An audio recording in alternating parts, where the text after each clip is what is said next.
This is the message of the Holy Spirit. Do not use my holy name for your evil purposes, especially for money. You fight because of your own pride. Where is your understanding when you read the Holy Scripture? I will give the disaster so that you will know that I am angry with you for your pride and sin. Remember when I punished my people for blaspheming my holy name?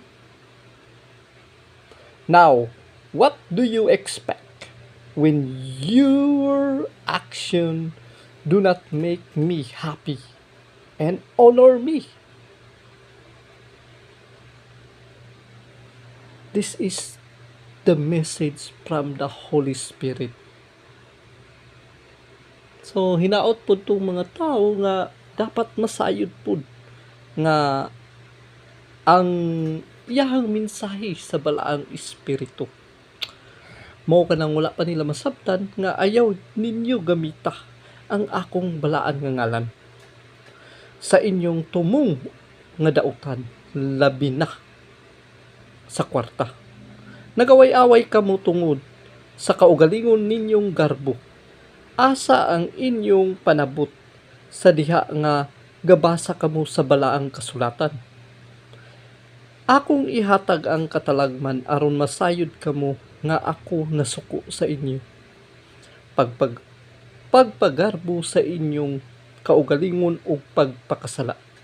Hinumdumi sa diha nga akong gikastiko ang akong katawhan tungod sa pagpasipala sa akong balaan nga ngalan.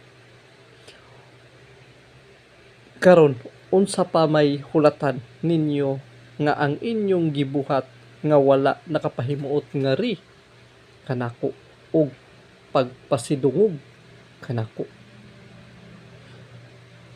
Kini nga mga tawo karon unsaon man nga masabtan nila aron dili sila mabutang diha sa pagsilot sa Ginoo.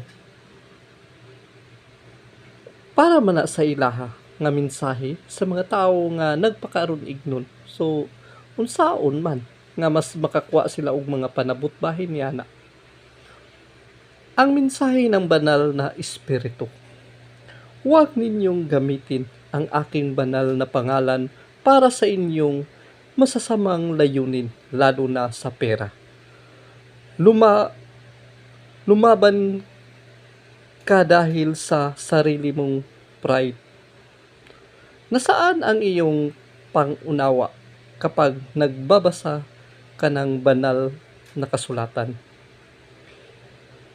Ibibigay ko ang kapahamakan para malaman mo na galit ako sa iyo dahil sa pagmamataas at kasalanan mo.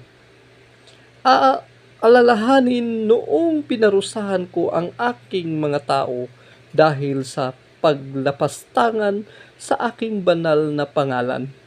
Ngayon, ano ang aasahan mo kapag ang iyong mga kilos ay hindi nakapagpapasaya at nagpaparangal sa akin?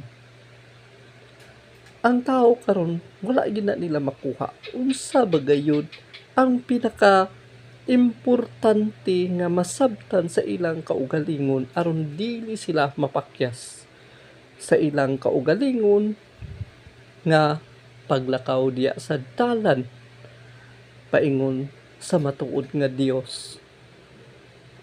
Ayaw hulatin ninyo nga kamo pa ang pagasilutan ug kini makahatag sa inyong kaugalingon nga panabot.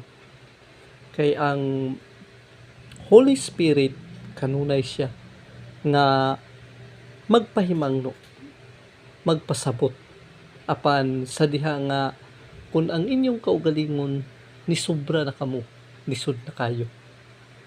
Dili na nila na madawat unsa ba ang insakto.